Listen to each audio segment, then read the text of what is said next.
মানব সেবার কিছু খাত আছে। মৌলিকভাবে আজকে আপনাদের সামনে আমি 10টি খাতের কথা বলি। প্রথমে সংক্ষিপ্ত ভাবে বলি, পরে বিস্তারিত। মনে থাকলে ভালো, আর মনে না থাকলে 2-4টা পারলে মনে। সংক্ষেপে 10টি খাতের কথা আমি বলি। 1 নম্বর, এতিমের সেবা করা, লালন পালন করা। 2, বিধবা নারীদের সহায়তা প্রদান করা। 3, দুস্থ অসহায় নিঃস্বদের সেবা করা। 4,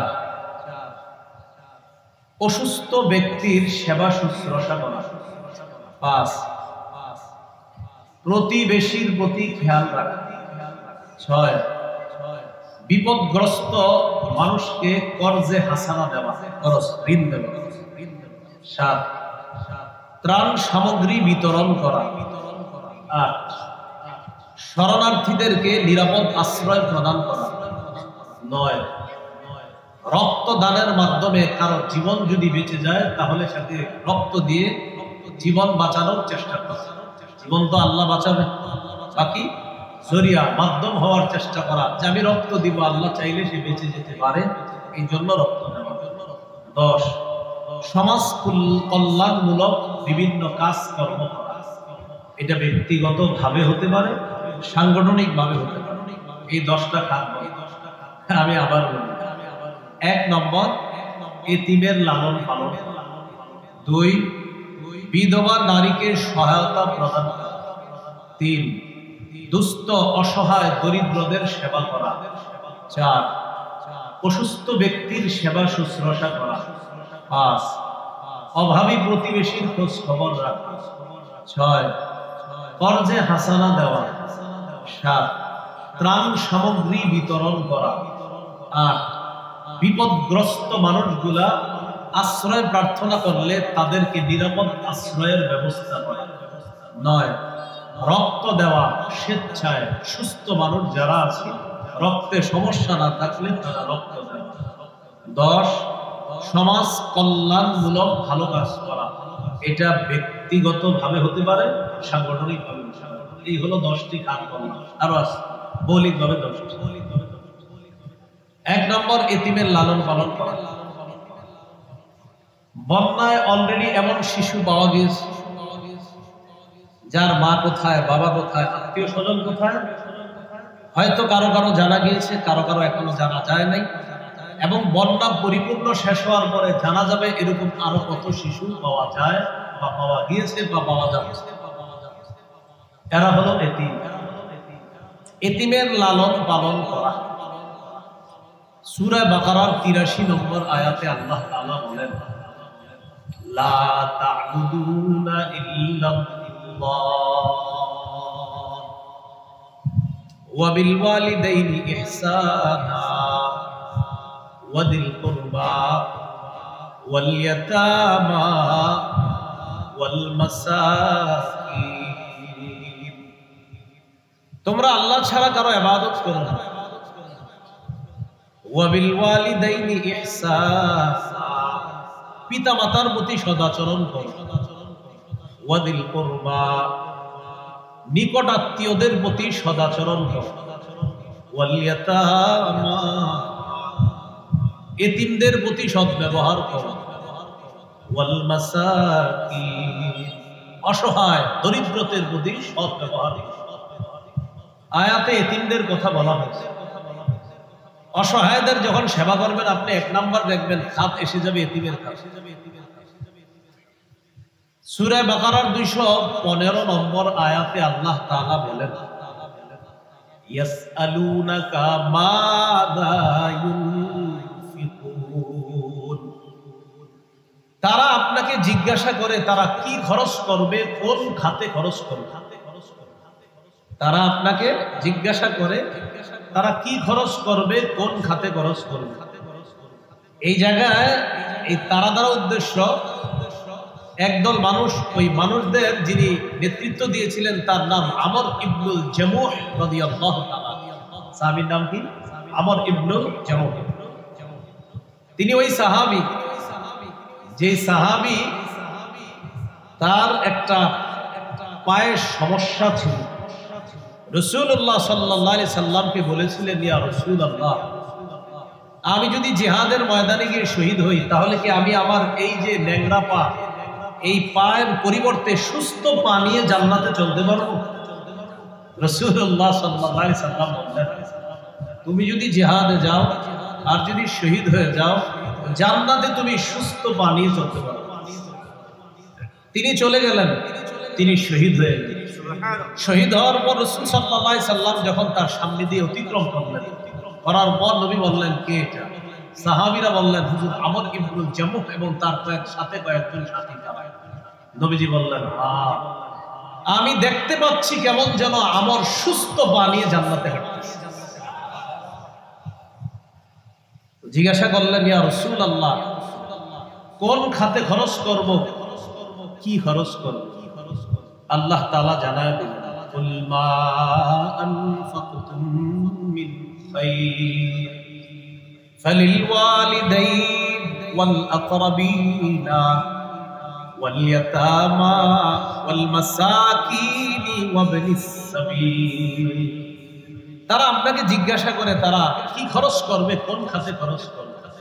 আপনি বলেন, তোমরা যে সমস্ত ভালো মালগুলো খরচ করো, এই মাল সম্পদ খরচ করবা পিতামাতার জন্য, নিকটাত্মীয়ের জন্য, এতিমের জন্য, অসহায় দুস্থ দরিদ্রদের জন্য এবং নিঃস্ব মুসাফিরের জন্য।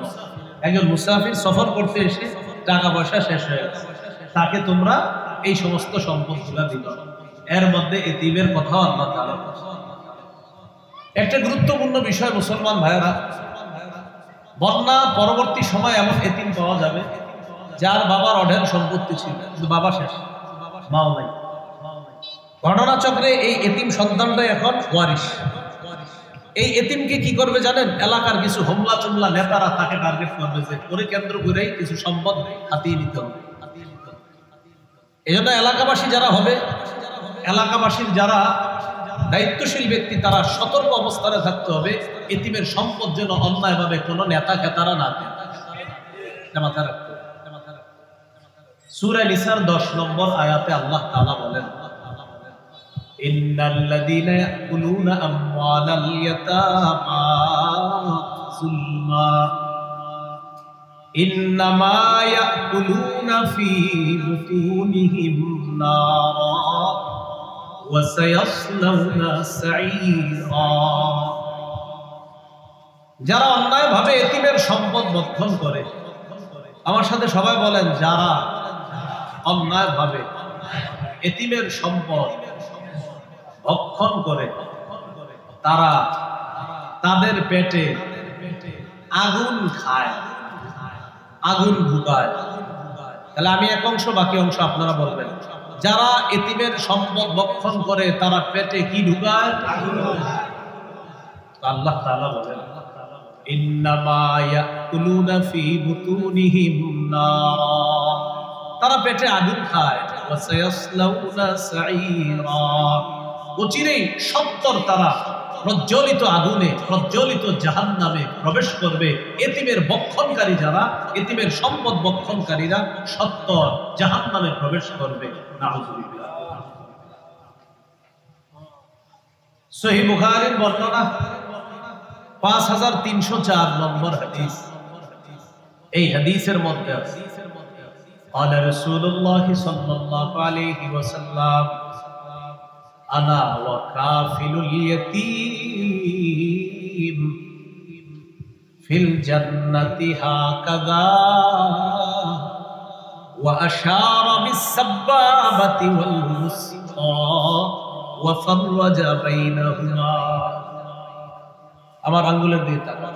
রাসূলুল্লাহ সাল্লাল্লাহু আলাইহি সাল্লাম তর্জনিয়ার মধ্যমা আঙ্গুল দিয়ে ইশারা করে বলেন, এই তর্জনিয়ার মধ্যমা আঙ্গুল এইভাবে করে মাঝে সামান্য ফাঁকা রেখে বললেন, এই তর্জনিয়ার মধ্যমা যেমন পাশাপাশি, আমি এবং এতিমের অভিভাবক এইভাবে পাশাপাশি যাব।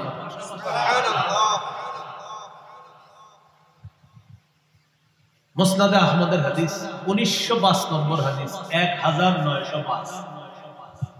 এই হাদিসের মধ্যে قال رسول الله صلى الله عليه وسلم من ضم يتيما بين أبوين مسلمين حتى يستغنيا عنه وجبت له الجنة البتة। রাসূলুল্লাহ সাল্লাল্লাহু আলাইহি সাল্লাম বলেন, যে ব্যক্তি এমন কোন এতিমকে লালন পালন করবে যে এতিম তার মুসলিম বাবাকে হারিয়েছে, মুসলিম মাকে হারিয়েছে, আবার মুসলিম বাবা মা হারানো কোন এতিমকে যদি কেউ লালন পালন করে, কতদিন? হাত্তা ইয়াস্তাগনিয়া আন, স্বাবলম্বী হওয়ার আগ পর্যন্ত।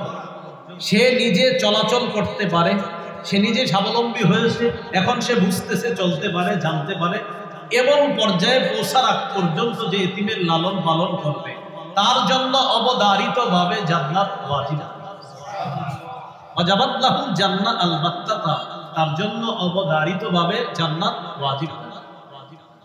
তো বলছিলাম, এতিমের লালন পালন করা এটা মানব সেবার একটা অন্যতম খাত। বন্যা কবলিত এলাকায় এমন এতিম পাওয়া যাবে, আবার আপনাদের এলাকায় আশেপাশে এরকম এতিমের সন্ধান পাবেন। এতিমের প্রতি আমরা সবাই যেন যত্নবান হতে পারি, আল্লাহ তৌফিক দান করেন। দ্বিতীয় খাত, বিধবা নারীকে সহায়তা প্রদান করা। বন্যা পরবর্তী সময়ে অসংখ্য বিধবা নারী পাওয়া যাবে। অসংখ্য পুরুষ আছে এমন যারা তার স্ত্রীকে হারিয়েছে, সন্তান হারিয়েছে। কেউ স্ত্রী হারা স্বামী হয়েছে, কেউ স্বামী হারা বিধবা স্ত্রী হয়েছে। তো যারা পুরুষ তারা তো তাদের জীবনটা কষ্ট করে হলেও একটা সময় আশা করি আমরা ইনশাল্লাহ আবার সে ঘুরে দাঁড়াবো। কিন্তু যেই নারী তার স্বামীকে হারিয়েছে, একজন বিধবা নারী, সমাজে তিনি ঘুরে দাঁড়ানোটা নারী হিসেবে তার জন্য অনেক মুশকিল। এই জন্য মানব সেবার অন্যতম একটা খাত হলো বিধবা অসহায় নারী যারা, তাদের প্রতি সহায়তা প্রদর্শন করা। কাঁধে করে, মাথায় করে, বোঝা করে হলো আপনার তাদের কাছে সহায়তা পৌঁছে দেওয়া। এটা ছবি দেওয়া দরকার নাই আপনি শুধু নিয়ে যাচ্ছেন, এতটুকু জনগণ জানতে পারে, সমস্যা নেই। যাকে দিচ্ছেন তার এখানে শুধু পৌঁছে দিয়ে আপনি চলে যাচ্ছেন। সহিহ বুখারীর বর্ণনা 5353 নম্বর হাদিস। এই হাদিসের মধ্যে আছে, قال رسول الله صلى الله عليه وسلم الساعي على الأرملة والمسكين كالمجاهد في سبيل الله أو القائم الليل الصائم النهار। রাসূলুল্লাহ সাল্লাল্লাহু আলাইহি ওয়াসাল্লাম বলেন, অসহায় বিধবা নারীকে সহায়তা প্রদান করার জন্য যারা এগিয়ে যায়, আল্লাহর রাস্তায় জিহাদ করলে, সারা রাত নফল নামাজ পড়লে, সারা দিন বিরামহীন নফল রোজা রাখলে যে সওয়াব, আল্লাহর রাস্তায় জিহাদ করলে যে সওয়াব, সারা রাত জাগ্রত থেকে নফল নামাজ পড়লে যে সওয়াব, সারা দিন রোজা রাখলে যে সওয়াব, অসহায় বিধবা নারীকে সহায়তা প্রদান করলে আল্লাহ তাকে সেই সওয়াব দেন।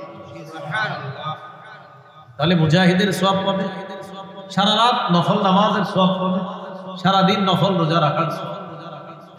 বিধবা অসহায় নারী যারা, তাদের প্রতি যেন আমরা সহায়তা প্রদর্শন করতে পারি, সহায়তা প্রদান করতে পারি, তাদের পর্যন্ত যেন আমরা সুন্দরভাবে তারা যা যা প্রাপ্য এগুলা পৌঁছে দিতে পারি। এই হাদিয়া তাদের কাছে সুন্দরভাবে আল্লাহ পৌঁছে দেওয়ার তৌফিক দান করেন। মানব সেবার তৃতীয় খাত, রোগীর সেবা শুশ্রূষা করা। বন্যা কবলিত মানুষগুলোর জন্য সবচাইতে যে জিনিসটা দরকার কিন্তু পাচ্ছে না, সেটা হলো স্বাস্থ্য সেবা। কিভাবে পাবে বলেন? একজন ডাক্তার তো আর হসপিটালটা নিয়ে এখানে আসতে পারে না, সর্বোচ্চ আপনি কিছু নিয়ে ব্যাগে নিয়ে চলে আসবেন। কিন্তু আপনার একটা রোগীর জন্য যা যা দরকার, কত কিছু প্রয়োজন, এগুলো সব দিয়ে একজন ডাক্তারের পক্ষেও যাওয়া সম্ভব। যতটুকু পারা যায় তাদের স্বাস্থ্য সেবা নিশ্চিত করা, এটা কিন্তু দায়িত্ব, কর্তব্য। এই ব্যানারের উপরে যে সমাজ কল্যাণমূলক লেখা, এটা তাদেরও দায়িত্ব, কর্তব্য যে তারাও খুঁজে খুঁজে এই মনোহরগঞ্জের কারা স্বাস্থ্য সেবা পাচ্ছে না, তাদের কাছে স্বাস্থ্য সেবা পৌঁছে দেওয়া এটাও তাদের দায়িত্ব, কর্তব্য হয়ে যায়। সহিহ বুখারীর বর্ণনা 5373 নম্বর হাদিস। এই হাদিসের মধ্যে আছে قال رسول الله صلى الله عليه وسلم اطعموا الجائع। রাসূলুল্লাহ সাল্লাল্লাহু আলাইহি ওয়াসাল্লাম বলেন, তোমরা ক্ষুধার্তকে খাওয়াও। ওয়াউদুল মারিদ, অসুস্থ ব্যক্তিকে সেবা শুশ্রূষা করো, দেখতে যাও। ওয়াফুকুল আনিয়া, নিরপরাধ বন্দীদেরকে ছুটানোর ব্যবস্থা করো। নিরপরাধ কয়েদিদেরকে ছুটানোর ব্যবস্থা করো। এমনও কয়েদি পাবেন আপনি 15-16 বছর জেলখানায়, সে নিজেও জানে না সে কেন। আপনি জিজ্ঞাসা করবেন, সে নিজেও জানে। তো নিরপরাধ যারা, তাদেরকে ছুটানোর ব্যবস্থা করো।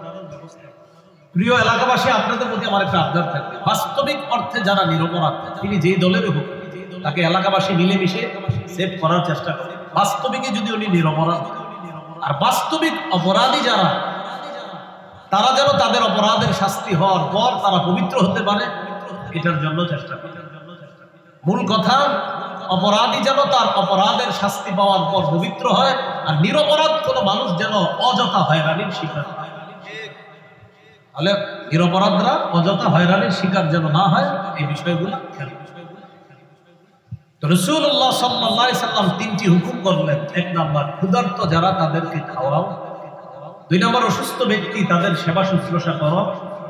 3 নাম্বার, নিরপরাধ যারা, তাদেরকে ছুটানোর ব্যবস্থা করো। সহিহ মুসলিমের একটি হাদিস শোনায় আপনাদেরকে, 2568 নম্বর হাদিস, 2568 নম্বর হাদিস।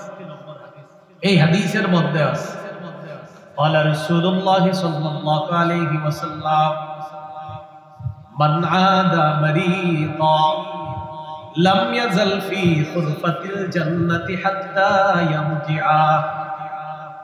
নবীজি বলেন, কোন মানুষ যখন কোন অসুস্থ ব্যক্তির সেবা শুশ্রূষা করতে যায়, তাকে দেখতে যায়, অসুস্থ ব্যক্তির ওই স্থান থেকে ফিরে আসার আগ পর্যন্ত, যেই ব্যক্তি অসুস্থ ব্যক্তিকে দেখতে যায়, রোগীর কাছ থেকে ফিরে আসার আগ পর্যন্ত সে জান্নাতের ফলের বাগানে ঘুরে বেড়ায়। সে জান্নাতের ফলের বাগানে। সাহাবীগণ প্রশ্ন করলেন, ওয়া খুরফাতু জান্নাতি ইয়া রাসূলুল্লাহ, হুজুর জান্নাতের খুরফা আবার কি জিনিস? নবী বললেন, জান্নাতের খুরফা হলো জান্নাতের ফল, ফলাদি। কোন ব্যক্তি যখন রোগীর সেবা শুশ্রূষা করে, তাকে দেখতে যায়, রোগীর কাছ থেকে ফিরে আসার আগ পর্যন্ত সে আল্লাহর জান্নাতের ফলের বাগানের মধ্যে। ফলে রোগীর সেবা শুশ্রূষা করা এটা অনেক বড় ফজিলতের কাজ। আমরা এই ফজিলতের কাজ যেন সবাই করতে পারি, আল্লাহ তৌফিক দান করেন।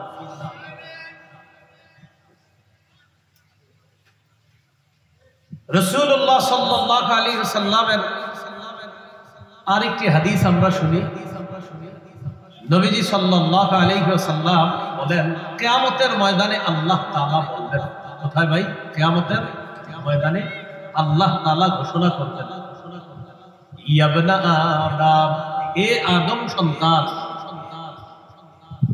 মারিতু ফালাম তাউদনি, আমি অসুস্থ হয়েছি, তুমি আমাকে দেখতে আসো নাই। আল্লাহ বলছেন, قال يا رب كيف اعودك وانت رب العالمين, আল্লাহ আপনাকে কিভাবে দেখতে যাব? আপনি না বিশ্ব জগতের রব, আপনি কি অসুস্থ হন নাকি? আমি আপনাকে কিভাবে দেখবো? আল্লাহ, আপনি তো বিশ্ব জগতের রব, আপনি তো অসুস্থ হন না।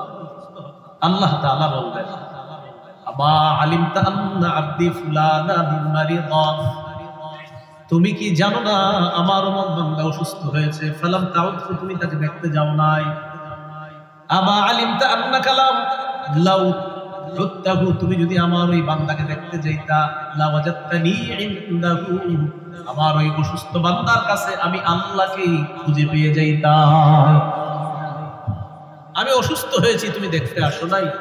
বান্দা বলবে, আল্লাহ আপনি বিশ্ব জগতের রব, আপনাকে কিভাবে দেখতে যাব? আপনি কি অসুস্থ হন? আল্লাহ তাআলা বলেন, আমা আলিমতা আন্না আবদি ফুলানান মারিদা ফালাম তাউদহু, তুমি কি জানো না আমার অমুক বান্দা অসুস্থ হয়েছে, তুমি তাকে দেখতে যাও নাই? আমা আলিমতা আন্নাকা লাউ উত্তাকু লাওয়াজাদতানি ইনদাহু, তুমি কি জানো না যদি ওই বান্দার কাছে তুমি তাকে দেখতে যাইতা, তার সেবা শুশ্রূষা করার জন্য যাইতা, তাহলে তার কাছেই আমাকে, আমি আল্লাহকে খুঁজে পাই। রোগীর সেবা শুশ্রূষা যেন আমরা করতে পারি, আল্লাহ তৌফিক দান।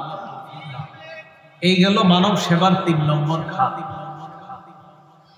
মানব সেবার ৪র্থ খাত, প্রতিবেশী যারা আছে তাদের খোঁজ খবর রাখা। বন্যা কবলিত এমন মানুষ আছে যাদের প্রতিবেশীরা মাশাআল্লাহ অনেক কোটিপতি, হয়তো শহরে বা কোথাও থাকে। বন্যা তাদেরকে গ্রাস করেনি, কিন্তু তার প্রতিবেশীকে গ্রাস করেছে। এই মুহূর্তে ওই প্রতিবেশীর খোঁজ খবর নেওয়া, কেমন আছে, কি অবস্থায় আছে, তাদের খোঁজ খবর নেওয়া, এটা মানব সেবার অন্তর্ভুক্ত। এটা দায়িত্ব, এটা কর্তব্য। সহিহ বুখারীর বর্ণনা ৬০১৫ নম্বর হাদিস। এই হাদিসের মধ্যে আছে আলা রাসূলুল্লাহ সাল্লাল্লাহু আলাইহি ওয়াসাল্লাম মা যালা জিবরিলু ইউসিনি বিল জার হাত্তা যানানতু আন্নাহু সাইয়ুওয়ারিসুহু। রাসূলুল্লাহ সাল্লাল্লাহু আলাইহি সাল্লাম বলেন, জিবরিল আমিন আমাকে প্রতিবেশীর ব্যাপারে এত বেশি ওসিয়ত করেছে, প্রতিবেশীর হক আদায় করার ব্যাপারে এত বেশি আমাকে বলেছে, আমি ধারণা করে ফেললাম না জানি প্রতিবেশীকে উত্তরাধিকার বানায়া দেয়। আমার এমন ধারণা হয়ে গেছে, এত বেশি বলছে প্রতিবেশীর হক আদায় করেন, প্রতিবেশীর হক, মানে আমি টেনশনে পড়ে গেছি। না জানি জিবরিল আমিন আল্লাহর পক্ষ থেকে এই হুকুম নিয়ে আসে যে উত্তরাধিকারের মধ্যেও প্রতিবেশীকে রেখে দেন, এই টেনশনে পড়ে গেলাম, এত বেশি প্রতিবেশীর হক আদায়। মাসালা মনে রাখবেন, প্রতিবেশী তারা কিন্তু উত্তরাধিকারের হক না, মিরাজ তারা পাবে না। নবীজি বলেন এত বেশি প্রতিবেশীর হক আদায় করতে বলছে, আমার ধারণা হয়ে গেল না জানি কখন বলে ফেলে যে প্রতিবেশীকেও মিরাসের হকের অন্তর্ভুক্ত বানায় দেন, আমার এরকম ধারণা হয়ে গেছে। এটা কি বুঝাইলেন নবী? গুরুত্ব বুঝাইলেন, প্রতিবেশীর হক আদায় করা কতটা জরুরি। আল্লাহ কথাগুলা বোঝার তৌফিক দান করেন। রাসূলুল্লাহ সাল্লাল্লাহু আলাইহি সাল্লামের আরেকটি হাদিস আমরা জানি, সহিহ মুসলিমের ৪৬ নম্বর হাদিস। এই হাদিসের মধ্যে আছে ওয়াল্লাহি লা ইউমিনু, আল্লাহর কসম সে ঈমানদার হবে না। বলেন তো কি বললাম? আল্লাহর কসম সে, মনে রাখেন কিন্তু কথাটা, নবী আবার বলতেছে ওয়াল্লাহি লা ইউমিনু, দুইবার আল্লাহর কসম সে, আবার ওয়াল্লাহি লা ইউমিনু, আল্লাহর কসম সে। এবার আপনারা বলেন তো আল্লাহর কসম সে, আবার আল্লাহর কসম সে, আবার আল্লাহর কসম সে, কয়বার বললেন? কে? আপনারা বলেন কে? সাহাবীরা প্রশ্ন করলেন কিলাম মান ইয়া রাসূলুল্লাহ, হুজুর কে?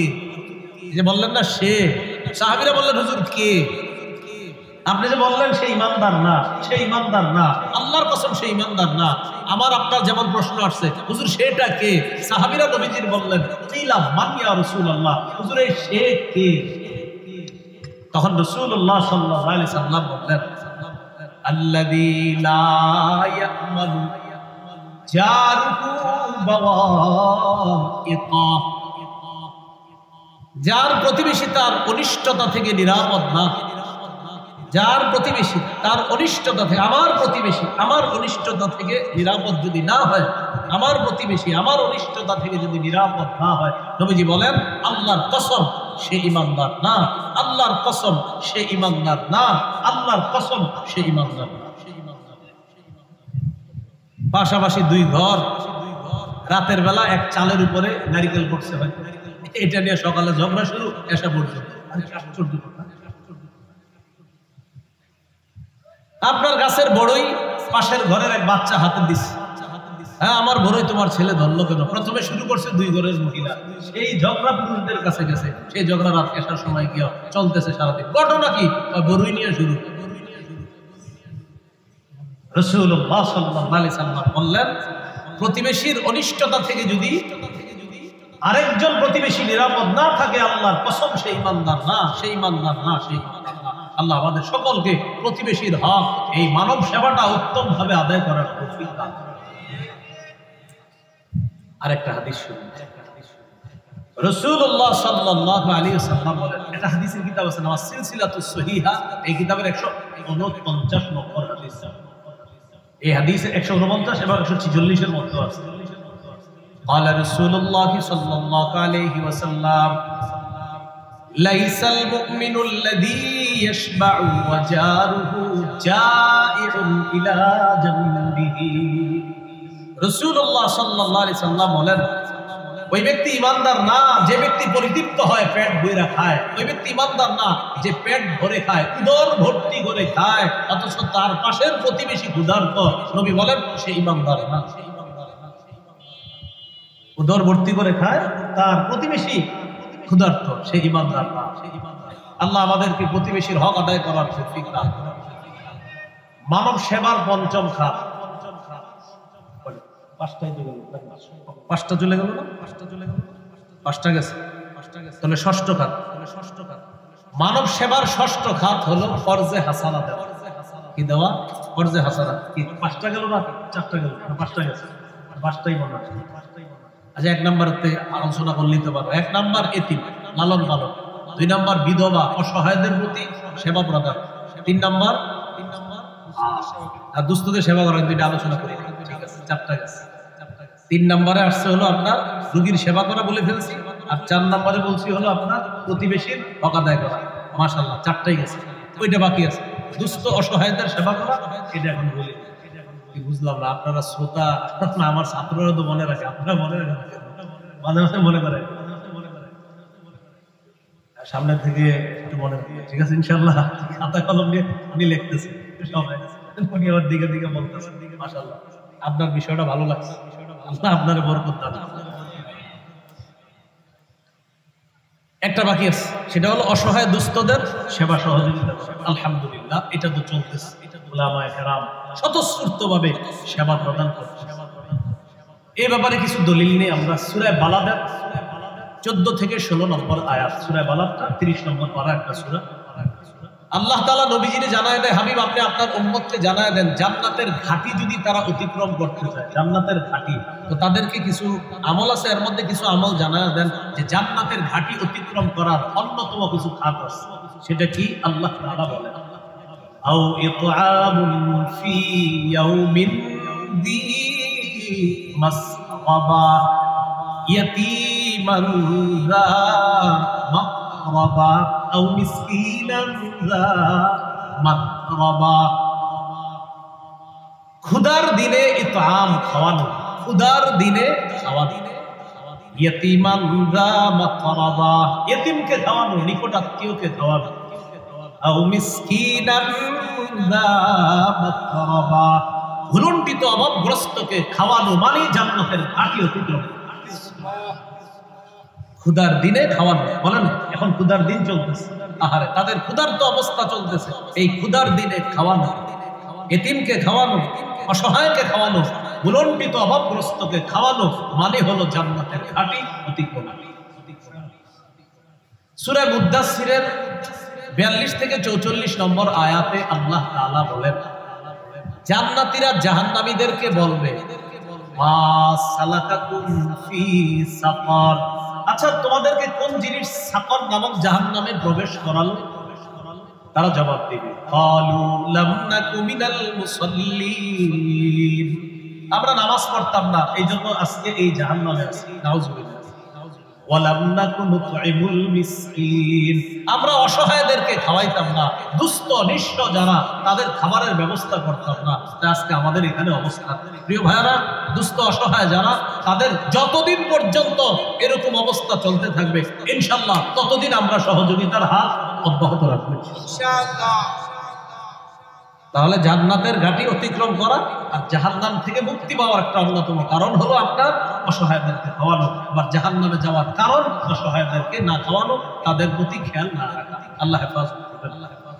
সহিহ বুখারীর 12 নম্বর হাদিস, এই হাদিসের মধ্যে আছে, এক ব্যক্তি রাসূলুল্লাহ সাল্লাল্লাহু আলাইহি সাল্লামকে প্রশ্ন করলেন, আইয়ুল ইসলামি খায়রুন ইয়া রাসূলুল্লাহ, ওগো আল্লাহর নবী, আমি আপনার কাছে জানতে চাই ইসলামের কোন শিষ্টাচারটা সবচাইতে উত্তম, ইসলামের কোন রীতিনীতিটা সবচাইতে উত্তম। قال رسول الله صلى الله عليه وسلم تطعم الطعام। অসহায় যারা ক্ষুধার্ত তাদেরকে খাবার খাওয়ানো, এটা ইসলামের শ্রেষ্ঠ রীতিনীতির অন্তর্গত। অসহায়দেরকে খাওয়ানো এটা ইসলামের শ্রেষ্ঠ একটা রীতিনীতির অন্তর্গত। অসহায় দুস্থ যারা, তাদের পাশে যেন আমরা সবাই মিলেমিশে দাঁড়াতে পারি, আল্লাহ তৌফিক দান। 6 নম্বর, কর্জে হাসানা। অনেক মানুষ, অনেক ব্যবসায়ীরা কোটি কোটি টাকা লস করছে। আজকে জানলাম, আজকে জানলাম ফেনীর একজন 8 কোটি টাকার একটা ব্যবসা, আপনার মাছের ব্যবসা, 8 কোটি টাকা শেষ, মানে লস, পুরাটাই লস। কিছুদিন আগেও যদি উনি মাছগুলো বেচতে পারতো, ওনার ভাষ্য অনুযায়ী আরেকজন বললেন তাও 5 কোটি টাকা বেচতে পারত। তো যাই হোক, এখন সব শেষ। তো এই জাতীয় আমরা একজনের ব্যাপারে শুনলাম, আরো কত মানুষ আছে। এখন হলো ধনী প্রতিবেশী যারা, তারা চাইলে তাদেরকে একটা হলো সহায়তা প্রদান করা, আর একটা হলো তাদেরকে কর্জে হাসানা দেওয়া, উত্তম ঋণ দেওয়া, যে তুমি ইনশাল্লাহ যতদিন পর্যন্ত ঘুরে দাঁড়াতে না পারো চেষ্টা করো, কিছু টাকা পয়সা খরচ দিলাম, তুমি ইনশাল্লাহ আবার ঘুরে দাঁড়াতে পারলে আমার এই টাকাগুলো পরিশোধ করে দিও। এটা কর্জে হাসানা। হ্যাঁ, সুদ মুক্ত ভাবে, সুদ ছাড়া, মাশাআল্লাহ, সুদ ছাড়া ঋণ দিতে হবে, এরকম বলা। ইবনে মাজার বর্ণনা 2430 নম্বর হাদিস, 2430 এই হাদিসের মধ্যে আছে, قال رسول الله صلى الله عليه وسلم ما من مسلم يقرض مسلما قرضا مرتين الا كان كصدقتها مرة। কোন মুসলমান যদি আরেক মুসলমানকে 2 বার কর্জে হাসানা দেয়, কোন মুসলিম যদি অপর মুসলমানকে 2 বার কর্জে হাসানা দেয়, কর্জে হাসানা মানে খরচ দেওয়ার পর আবার সেটা ফেরত পাবে। নবী বলেন, যে টাকা দেওয়ার পর আবার ফেরত পায়, এমন 2 বার যদি কর্জে হাসানা দেয়, একবার এই টাকাগুলা সদকা করার সওয়াব আল্লাহ তাকে দিয়ে দিবেন। আপনি কিন্তু সদকা করেন না, সদকা মানে কি যেটা করছেন আর পাবেন না, কিন্তু কর্জ মানে যেটা দিবেন পেয়ে যাবেন। কিন্তু এই কর্জ 2 বার দিবেন আপনি এই 2 বার কর্জ দেওয়ার কারণে যতটুকু টাকা কর্জ দিলেন আবার পাবেন। নবীজি বলেন, মাঝখান দিয়ে তুমি একটা সদকারও সওয়াব পেয়ে যাবে। তবরানীর একটা বর্ণনায় আসছে, কুল্লু কর্জিন সাদাকাতুন, প্রত্যেকটা কর্জে হাসানার মধ্যে সদকা করার সওয়াব। সুবহানাল্লাহ। তো এই জন্য বিত্তশালী যারা আছে, একটু সহায়তা প্রদান করছে আলহামদুলিল্লাহ, আরেকটা হলো বড় বড় ব্যবসায়ী যারা, পাশাপাশি 2 জন ব্যবসায়ী, একজন লস খায় আছে, তো আরেকজন তাকে এরকম কর্জে হাসানা দিতে পারে, এই ব্যাপারে ইসলাম উৎসাহিত করেছে। আল্লাহ কথাগুলো গুরুত্ব সহকারে দেওয়ার তৌফিক দান করেন।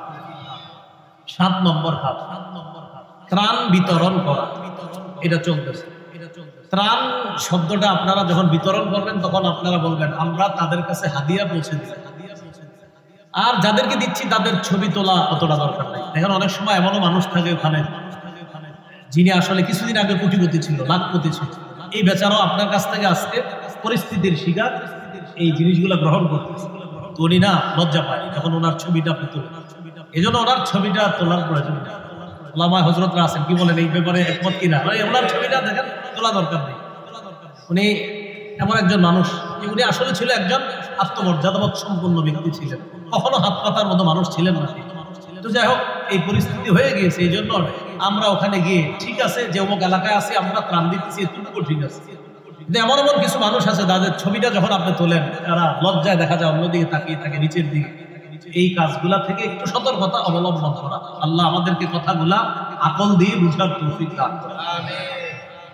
তো ত্রাণ সহায়তা প্রদান করা এটাও কর্তব্য, এটা উচিত। আলহামদুলিল্লাহ, এই ব্যাপারে উলামায়ে কেরাম সহ সবাই এগিয়ে আসতেছে, যথেষ্ট সহযোগিতা তাদের পর্যন্ত পৌঁছে দিচ্ছে। আল্লাহ যেন আরো বেশি বেশি তাদের এই খেদমত করতে পারে, উলামায়ে কেরাম সহ সবাই যেন খেদমতগুলো করতে পারে, আল্লাহ তৌফিক দান করেন। এখন এই যে তাদের কাছে আমরা এগুলা পৌঁছে দিচ্ছি, এই বিষয়গুলা, এগুলা কিন্তু এরকম মনে না করা যে আমি মনে হয় ঠিকা তার কাছে গেছি, না, বরং এটা মনে করা উচিত যে আপনারা এই অধিকারগুলা পাও না, আমরা আসছি আপনাদের কাছে এগুলো পৌঁছে দেওয়া। সহিহ মুসলিমের বর্ণনা 2699 নম্বর হাদিস, 2699 এই হাদিসের মধ্যে আছে আলা রাসূলুল্লাহ সাল্লাল্লাহু আলাইহি ওয়াসাল্লাম, রাসূলুল্লাহ সাল্লাল্লাহু আলাইহি ওয়াসাল্লাম বলেন, যে ব্যক্তি দুনিয়াতে কোনো একজন মুসলমানের একটা পেরেশানি লাঘবের চেষ্টা করে, কয়টা পেরেশানি? একটা পেরেশানি লাঘবের চেষ্টা করে, মান ইয়াসসারা কুরবাতাম মিন কুরাবিদ দুনিয়া, আরেকটা বর্ণনা আছে মান ইয়াসসারা আলা মুহসিরিন।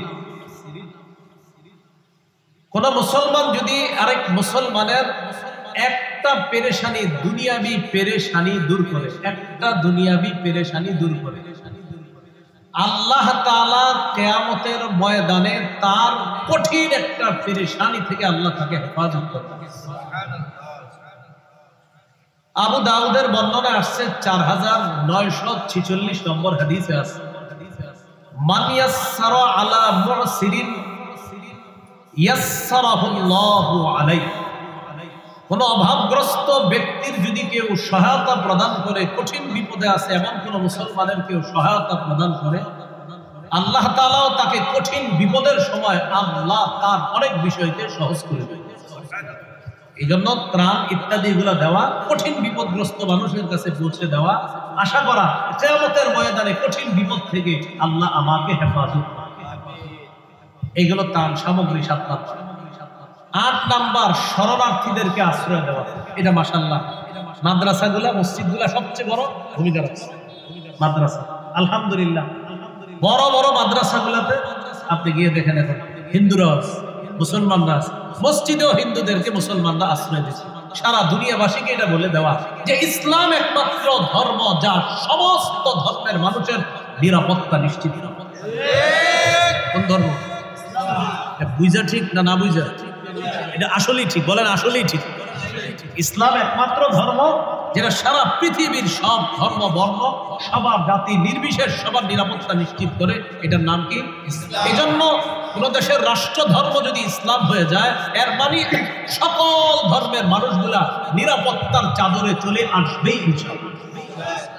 ওনারা মনে মন দিয়ে শুনেন নাই কি বললাম? কোন দেশের কি ধর্ম? আমাদের দেশের রাষ্ট্রীয় ধর্ম তো ইসলামী। এটা না, যেটা আছে এখন এরকম বলেন ইসলামী হুকুমত, কোরআনের আইন যদি চালু হয়ে যায় তাহলে সব ধর্মের বর্ণের মানুষগুলা নিরাপত্তা পাবে ইনশাআল্লাহ।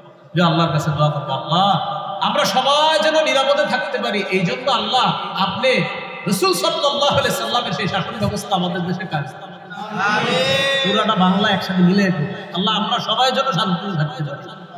এটা হিন্দুদেরকে বুঝাবেন, অন্য ধর্মের মানুষদেরকে বুঝাবেন।